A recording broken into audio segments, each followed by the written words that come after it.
I don't have any secret. My parents lived long. My mother died when she was 96.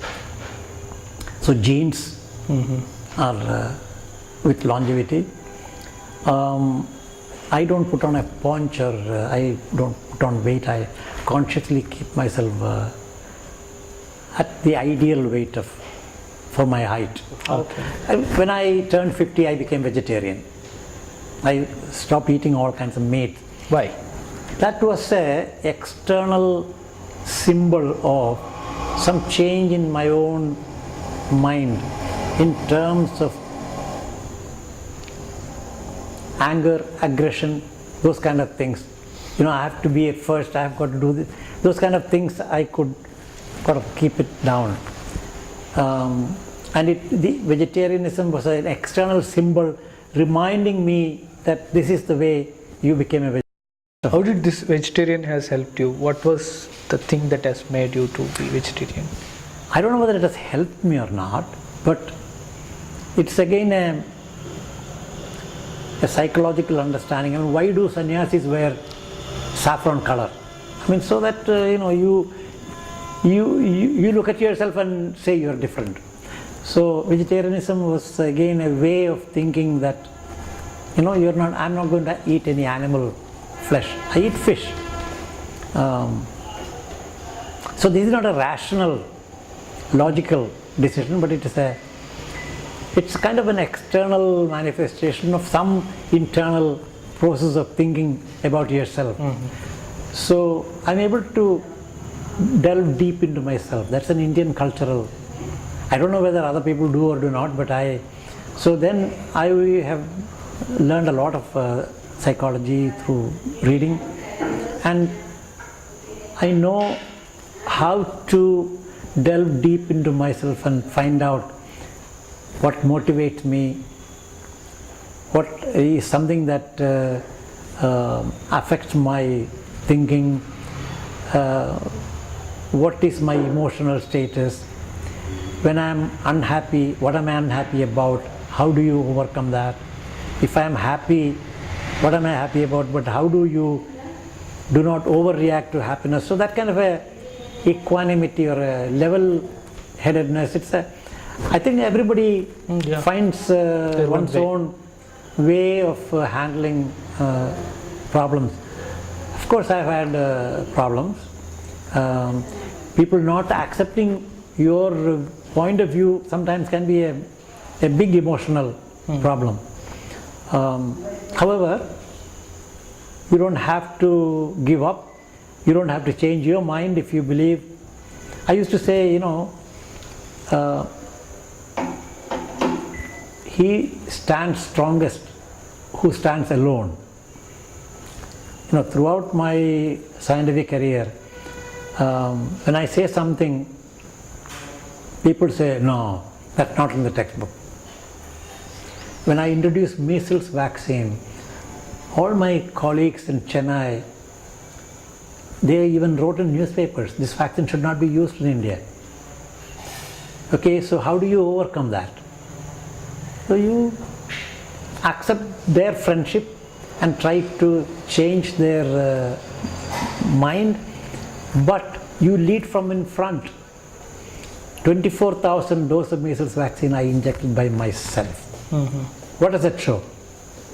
That shows that I'm bold enough to do it, and I'm showing by, and you know, the opposition melted away. But when you give the first injection, after having heard, don't do it from my colleagues, you've got to really think hard. Shock. Take that one step. This is 1978. But the reception of the vaccine in the community was totally different from the acceptance of the vaccine, lack of acceptance by the medical profession.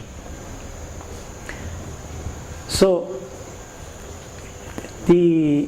my colleagues in both the department and in the Rotary stood by me, trusting in my judgment.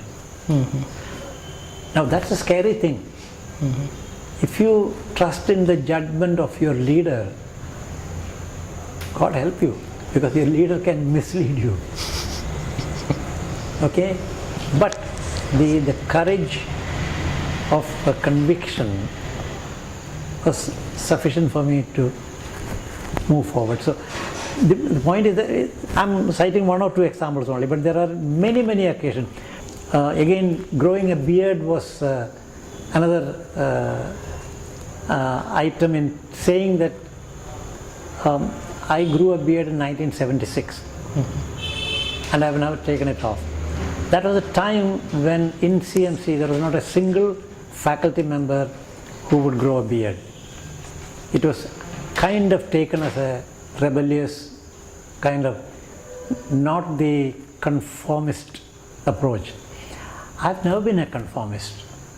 I've been an independent thinker, and the beard also was a reminder to me that you are an independent thinker. Well, I mean, as I tolerate and accept others, I want others to accept me and tolerate me. It's a reciprocal business.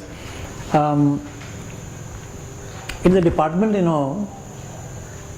head of the department till the lowest attender, we are equal. Okay.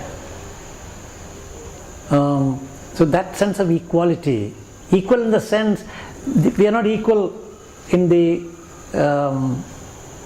physical sense, but the freedom they have, the access to me that they need, is just like any other senior technical persons or attender have equal access to the head of the department. These are all things that I learned from my own father. He was like this. Your father?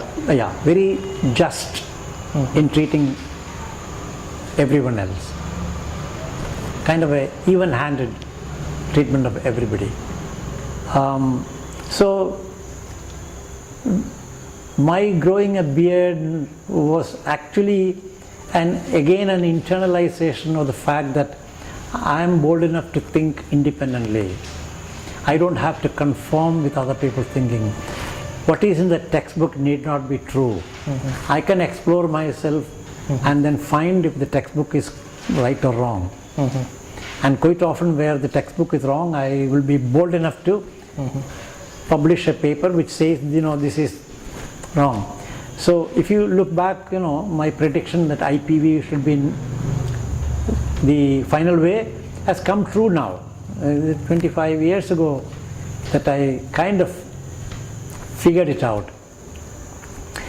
But there is one rule that I've always followed. You can think different from other people. Think differently. But do not behave differently from other people. Behave means it's not growing a beard, but you should not pretend as though you know more than other people. That I'm right, you're wrong. Never. You join with them, join in discussions, politely put your point, and if others reject your point, accept it, and then do what the majority want to do for the good of a condition, a situation. So that way, I was never rejected from the group of polio experts. I kept my independent view, and everybody knew that I had an independent view, but I helped them, all of us together. Polio eradication program was taken forward. So you can think differently, but do not act differently.